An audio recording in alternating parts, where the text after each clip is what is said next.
આ ભાજપનું ને ગુજરાત સરકારનું ષડયંત્ર છે એક કંપનીની દલાલી કરવાનું અને એને આખી ભારતમાં આવું ખેલ કરવાનો છે અને પછી એડવાન્સ એટલે હજારો કરોડ રૂપિયા આપણા ડિપોઝિટના લઈ લેશે અને પ્રીપેડ કરી નાખશે અને પછી કઈ રીતે બિલો આવે છે આપણે સૌ જાણીએ છીએ.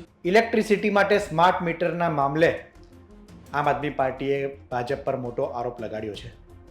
આમ આદમી પાર્ટીના પ્રદેશ પ્રમુખ ઈસુદાન ગઢવીએ કહ્યું છે કે સ્માર્ટ મીટર એ કંપનીઓને ફાયદો કરાવવા માટે ભાજપનું ષડયંત્ર છે. હાલ સ્માર્ટ મીટરનો ખૂબ વિરોધ થઈ રહ્યો છે, ત્યારે સરકાર બીજી તરફ કહી રહી છે કે આ મામલે એ વિપક્ષના નેતાઓ એ લોકોને ગેરમાર્ગે દોરે છે, પરંતુ તેમણે કહ્યું છે કે કેટલીક જગ્યાએ જે જગ્યાએ સ્માર્ટ મીટર લાગ્યા છે ત્યાં સામાન્ય કરતાં વધુ બિલ આવી રહ્યું છે. આ ઉપરાંત તેમણે આરોપ લગાડતા કહ્યું છે કે ભાજપનું ષડયંત્ર છે કે પહેલાં શરૂઆતમાં સ્માર્ટ મીટર લગાડશે, 6 મહિના બાદ તેને પ્રીપેડ કરી નાખશે અને એડવાન્સ પેમેન્ટ લઈને તિજોરીઓ ભરવા માટે અને કંપનીને ફાયદો કરાવવા માટેનું આ ષડયંત્ર છે. તેમણે વાત કરી છે કે સ્માર્ટ મીટર લગાવવા માટે તમારા ઘરે કોઈ આવે તો ના લગાડવા દેતા અને આમ આદમી પાર્ટીના કાર્યકરોનો સંપર્ક કરજો. આ ઉપરાંત તેમણે કહ્યું છે કે જો સ્થાનિક સ્વરાજ્યની ચૂંટણીમાં ભારતીય જનતા પાર્ટી જીતી હશે તો તેના બીજા જ દિવસથી સ્માર્ટ મીટરનું અભિયાન, સ્માર્ટ મીટર લગાડવાનું ફરીવાર શરૂ થશે. એટલે સ્માર્ટ મીટરના નામે આમ આદમી પાર્ટીએ કહ્યું છે કે સ્થાનિક સ્વરાજ્યની ચૂંટણીમાં પણ ભારતીય જનતા પાર્ટીને હરાવજો, ભારતીય જનતા પાર્ટીને મત ના આપતા તેવી ઈસુદાન ગઢવીએ લોકોને અપીલ કરી છે. સાંભળીએ ઈસુદાન ગઢવીએ શું કહ્યું. ઉર્જા મંત્રીએ જે ગઈકાલે નિવેદન આપ્યું છે, જે છાપામાં આવ્યું છે ત્યારે, કે તમે ગમે તે કરી લો, અમે સ્માર્ટ મીટર તો લગાડીને જ રહેશું.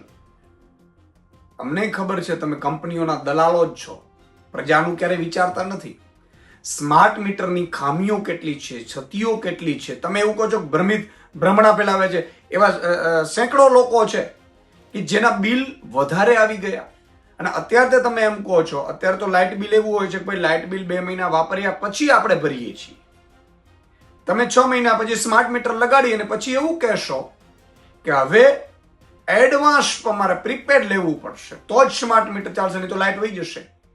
તો એવા કેટલાય પરિવારો છે જે લાઇટ બિલ ભરવાના રૂપિયા નથી મંત્રીશ્રીઓ.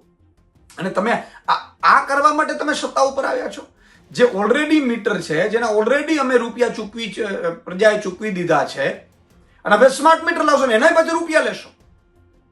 તમે કંપનીઓ માટે કેટલી હદે નીચે ગીરશો અને કંપનીઓએ તમારી સાથે શું ડીલ કરી હોય ભગવાન જાણે. પ્રજા નથી ઈચ્છતી અને એવું કોઈ નોટિફિકેશન નથી. હું જનતાને કહેવા માંગુ છું, એવું કોઈ પરિપત્ર નથી કે સ્માર્ટ મીટર ફરજિયાત લગાવવું. અને ફરજિયાત તમારે ત્યાં લગાવતા હોય તો તમે એનો વિરોધ કરી શકો છો. આપણે સ્માર્ટ મીટર નહીં લગાડવા દઈએ. આમ આદમી પાર્ટી જ્યાં પણ જનતા કહે છે ત્યાં સ્માર્ટ મીટરની લડાઈ માટે અમે ભેગા રહેશું. ઘણી જગ્યાએ સ્માર્ટ મીટર લગાડીને પછી ગ્રાહકોને કહેવામાં આવે છે કે તમારે ત્યાં સ્માર્ટ મીટર લાગી ગયા છે.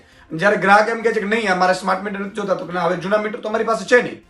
આ ભાજપનું ને ગુજરાત સરકારનું ષડયંત્ર છે એક કંપનીની દલાલી કરવામાં અને એને આખી ભારતમાં આવું ખેલ કરવાનો છે અને પછી એડવાન્સ એટલે હજારો કરોડ રૂપિયા આપણા ડિપોઝિટના લઈ લેશે અને પ્રીપેડ કરી નાખશે અને પછી કઈ રીતે બિલો આવે છે આપણે સૌ જાણીએ છીએ. જે પણ વસ્તુ બની હોય પહેલા પરિપત્ર બહાર પાડો, પરિપત્ર બહાર પાડ્યા પછી તમામ ભાજપના નેતાઓના ઘરે સ્માર્ટ મીટર લગાવો, કમલમમાં લગાડો અને પછી પ્રજા પાસે જાઓ. એવું નહીં થાય. અને તમે અત્યારે શહેરોમાં ઓછું કરી નાખ્યું છે, મેં સાંભળ્યું છે. તમે એવું પ્લાન કર્યું છે કે મહાનગરપાલિકાની ને નગરપાલિકાની, જિલ્લા તાલુકાની ચૂંટણી પછી તમે આ કેમ્પેન લેવાના છો.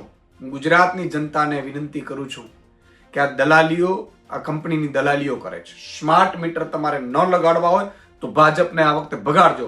જો ભાજપ ફરીથી તાલુકા, જિલ્લા, નગરપાલિકા કે મહાનગરપાલિકાની ચૂંટણીમાં જીતી એટલે બીજે જ દિવસે એ સ્માર્ટ મીટર તમારે ત્યાં લાવશે અને પછી લૂંટ ચલાવશે, પછી પ્રીપેડ લાવશે અને પછી એટલા બિલ આવશે, તમે કોને ફરિયાદ કરવા જશો? અને એકાદની ફરિયાદ સાંભળશે પણ કોણ? એટલે ભાજપનો કોઈ પણ નેતા આવે એ તમે જોજો. આ હજી સ્માર્ટ મીટરનું એટલું કેમ્પેન નથી ચાલ્યું, આ ઉપરથી આવેલું છે. એટલે આ નેતાઓની ઓકાદ નથી કે સ્માર્ટ મીટર વિરુદ્ધ કેમ્પેન ચલાવી શકે તો સ્માર્ટ મીટર નહીં લગાડીશું એવું કહી શકે, કારણ કે ઉપરથી ડીલ થયેલી છે કંપની ને નેતાઓની. એટલે આ લોકો વળી પાછા થોપશે સ્માર્ટ મીટર. એનો એક જ ઈલાજ છે, ભાજપને આ સ્થાનિક સ્વરાજ્યની ચૂંટણીઓમાં એક પણ માણસ મત નહીં આપે તો સ્માર્ટ મીટર લાગશે નહીં.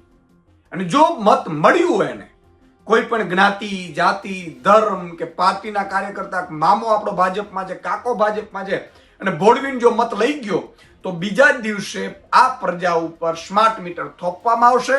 પછી 6 મહિના પછી ફરીથી નવો કાયદો આવશે, પછી એના સ્માર્ટ મીટરના તમને રૂપિયા આપવામાં આવશે અને તમને લૂંટવામાં આવશે. હું સૌને અપીલ કરું છું કે જાગજો, અને જ્યાં પણ સ્માર્ટ મીટરનો તમારે ન જોતું હોય તો આમ આદમી પાર્ટીનો સંપર્ક કરજો. આમ આદમી પાર્ટીના કાર્યકર્તાઓ તમારી સાથે ઊભા રહેશે.